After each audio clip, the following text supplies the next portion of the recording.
ಮೊದಲನೇದಾಗಿ ಶಿಗ್ಗಾಂವ್ ಸವಣೂರು ಜನರ ಒಂದು ತೀರ್ಪೇನಿದೆ ಅದನ್ನು ನಾವು ತೆರೆಬಾಗಿ ಒಪ್ಕೊಳ್ತೀನಿ.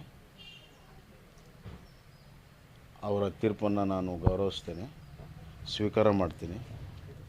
ಕಾಂಗ್ರೆಸ್ ಅಭ್ಯರ್ಥಿ ಯಾಸೀರ್ ಖಾನ್ ಪಠಾಣ್ಗೆ ಅಭಿನಂದನೆಗಳನ್ನು ನಾನು ಸಲ್ಲಿಸ್ತೇನೆ. ಒಂದು ನಿಮಿಷ ಪೂರ್ತಿ ಮಾಡಿ.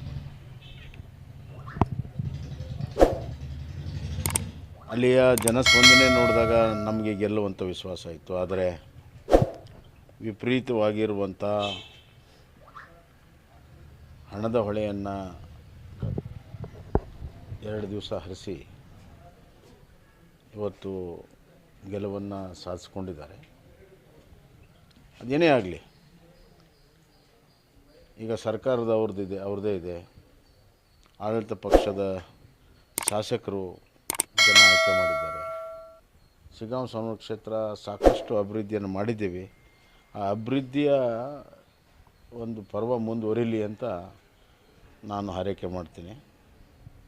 ಮತ್ತು ಶಿಗ್ಗಾಂವ್ ಸವಣೂರು ತಾಲೂಕಿನ ಜನರಿಗೆ ಒಳ್ಳೆಯದಾಗಲಿ ಅಂತ ನಾನು ಬಯಸ್ತೇನೆ.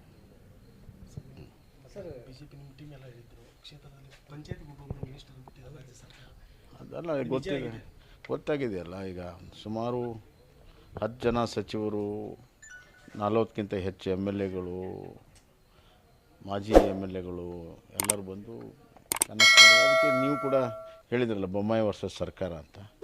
ಇಲ್ಲಿ ಸರ್ಕಾರದ ಯಂತ್ರ, ಹಣ, ಅದರ ಲಾಭದಿಂದ ಅವ್ರು ಗೆದ್ದಿದ್ದಾರೆ.